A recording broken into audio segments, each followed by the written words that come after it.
Книга «Дневник». Человек использует ругательство в своей речи для доказательства правдивости. Это происходит потому, что этого человека очень часто обманывают.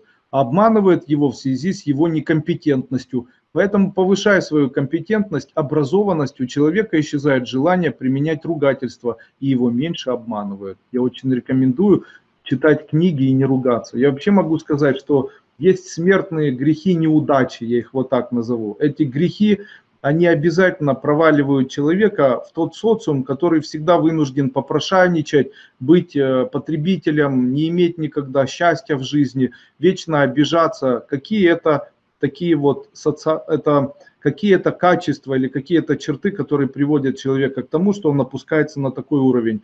Первое – это ложь. Второе – это злость. Третье – это хитрость. Четвертое – это жадность.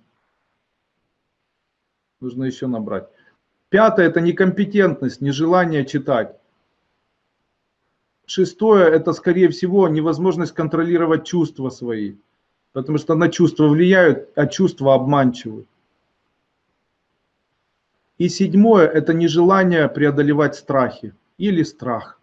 Вот получилось вот таких 7 основных качеств. Если человек преодолевает 7 качеств, не стоит критиковать, это, наверное, 8 качество, не стоит обсасывать кого-нибудь, не стоит обзывать, ругаться. Это все плавно человека делает богатым человеком. Я не видел ни одного короля, который бы матерился, ругался. А видел ли я королей в своей жизни? Я не видел королей, но я видел таких людей, которые зарабатывают больше королей.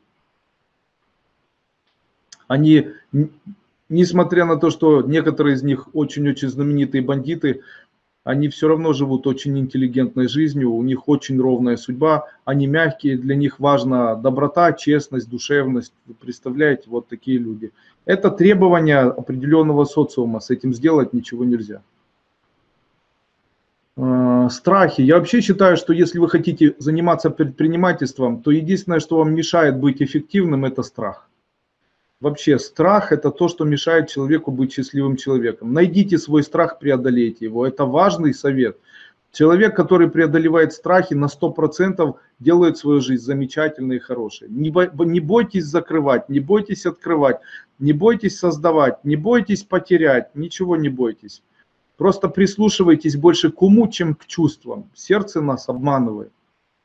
Не бойтесь, что кто-то увидит того, что вы боитесь. В этом есть секрет. Если вы боитесь и не показываете этого, то в итоге никто не видит того, что вы боитесь.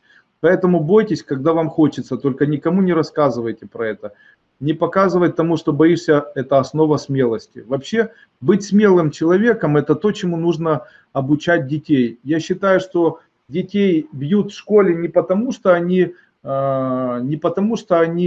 сильные или слабые. Их бьют, потому что у них очень много страхов. Ребенка не нужно обучать агрессивности, ребенка нужно обучать смелости.